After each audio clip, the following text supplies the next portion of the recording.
स्वागत है आपका अपना YouTube channel NK study stage पर। यदि आप चैनल पर नए तो कृपया चैनल को सब्सक्राइब करें और बेल आइकन को प्रेस कर दें ताकि इस तरह की वीडियो का नोटिफिकेशन सबसे पहले आप तक पहुंचे। ठीक है, तो देखिए, ministry of railway government of India की तरफ के से ठीक है एक नोटिस जारी किया गया है। ठीक है, RCF यानी कि रेल कोच फैक्ट्री कपूरथला से ये विज्ञापन जारी किया गया है। ठीक है, ये रिलेटेड है किससे? अप्रेंटिस से। ठीक है, जितने भी कैंडिडेट 10th ITI पास किए हुए हैं वो इसको करने के लिए एलिजिबल हैं। ठीक है, आइए चलिए देखते हैं इसका।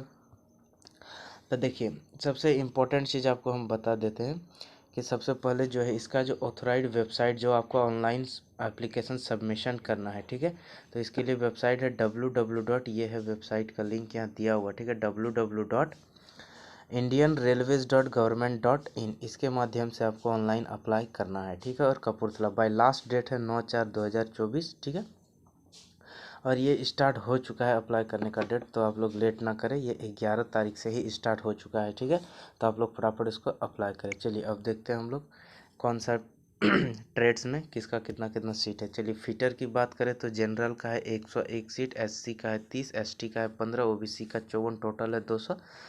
ठीक है, PWD का है 6 और एक्स सर्विसमैन जो है उसके लिए है 6 एक्स सर्विसमैन। यहाँ इसका मतलब कुछ और होगा शायद। ठीक है, आप लोग देख लेंगे अपने अनुसार। ठीक है, इसके बाद है वेल्डर।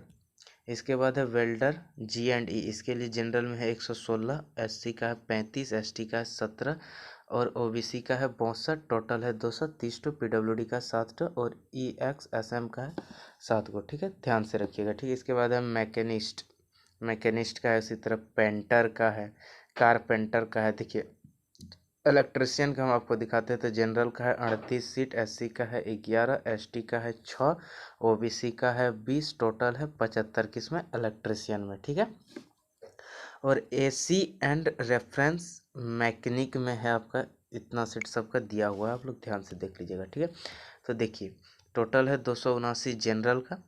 ठीक है, इसके बाद थोड़ा इसको स्क्रॉल डाउन करते हैं, देखते हैं किसका किसका कितना है।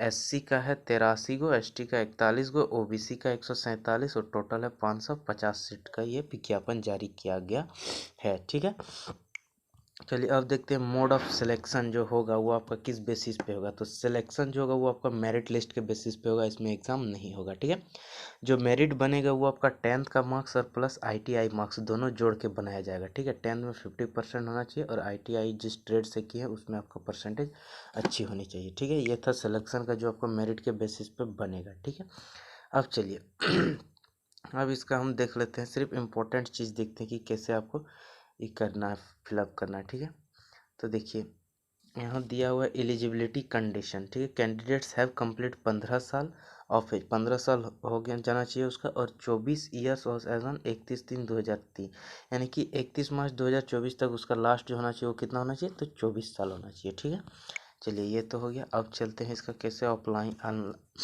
अप्लाई करना है, उसके लिए क्या क्या है।